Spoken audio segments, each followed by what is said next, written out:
Ya, pemirsa, viral, Polri mendemonstrasikan sejumlah robot canggih dalam persiapan HUT ke-79 Bayangkara di Monas, Jakarta. Robot-robot canggih ini merupakan simbol kesiapan Polri menghadapi transformasi dan adaptif terhadap perkembangan teknologi.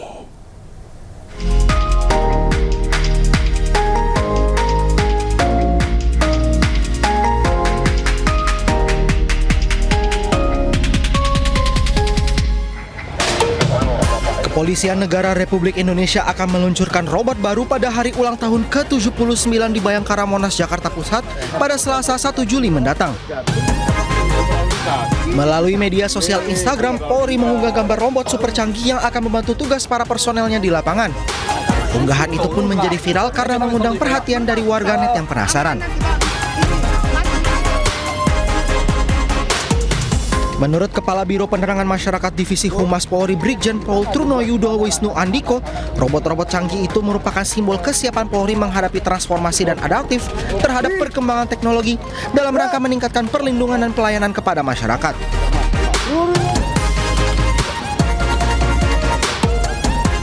Pada HUT ke-79 Bayangkara rencananya Polri akan memamerkan sejumlah robot, di antaranya 2 robot tank, 10 robot dog, 10 robot humanoid, dan sejumlah robot lain.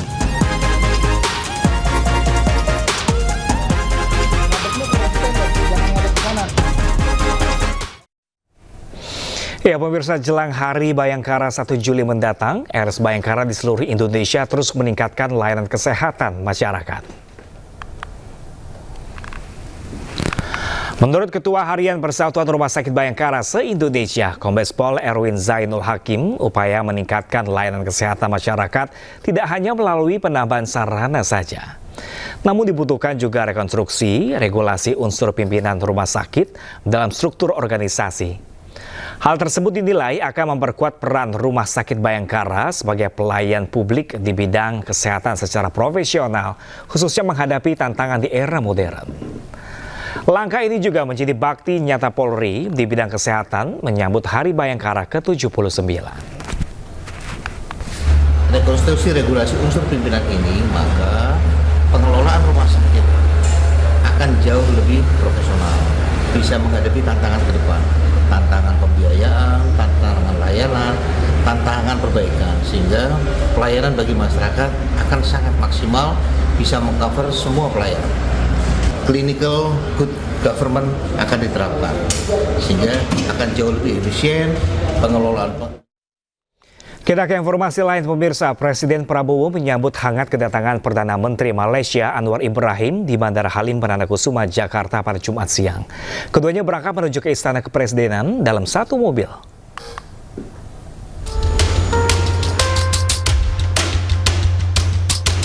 Perdana Menteri Malaysia Anwar Ibrahim tiba di Bandara Halim Perdana Kusuma untuk melakukan kunjungan kenegaraan Jumat siang.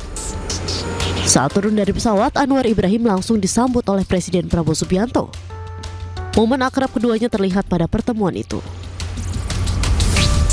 Kedatangan Perdana Menteri Malaysia ini juga disambut upacara kenegaraan.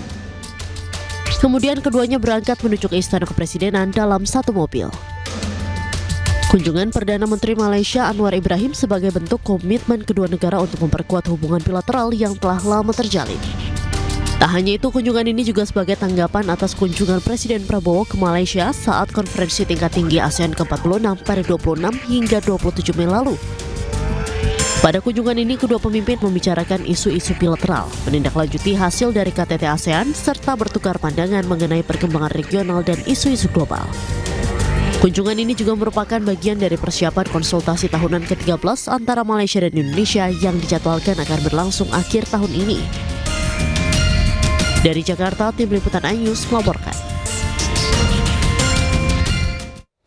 Presiden Prabowo Subianto dan Perdana Menteri Malaysia Anwar Ibrahim membahas secara intens masalah bilateral kedua negara, juga masalah regional ASEAN dan juga masalah global. Kita membahas secara intens masalah-masalah bilateral kedua negara, juga masalah regional ASEAN, dan juga masalah global. Kita tukar pandangan dan ternyata dalam banyak hal, hampir semua hal, pandangan Indonesia dan Malaysia sama. kita punya pandangan yang sama menghadapi masalah-masalah tersebut. Di bidang bilateral, kita sepakat untuk mempercepat kerjasama di semua bidang, terutama bidang-bidang penting ekonomi, perdagangan, ilmu pengetahuan, pendidikan, kebudayaan. Kita ada masing-masing tanggung jawab untuk mengangkat martabat negara kita, ekonominya, investasi, perdagangan, dan pelbagai bidang yang disentuh dan disinggung oleh Pak Presiden sebentar tadi, kebudayaan,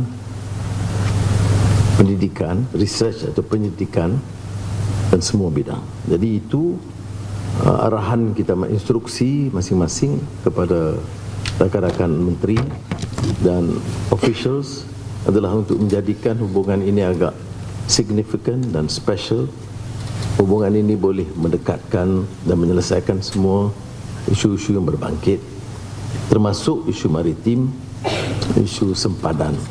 Yang kalau nampaknya masih buntu sedikit perundingan dari segi hukum dan peraturan dan undang, maka tidak ada halangan untuk kita segerakan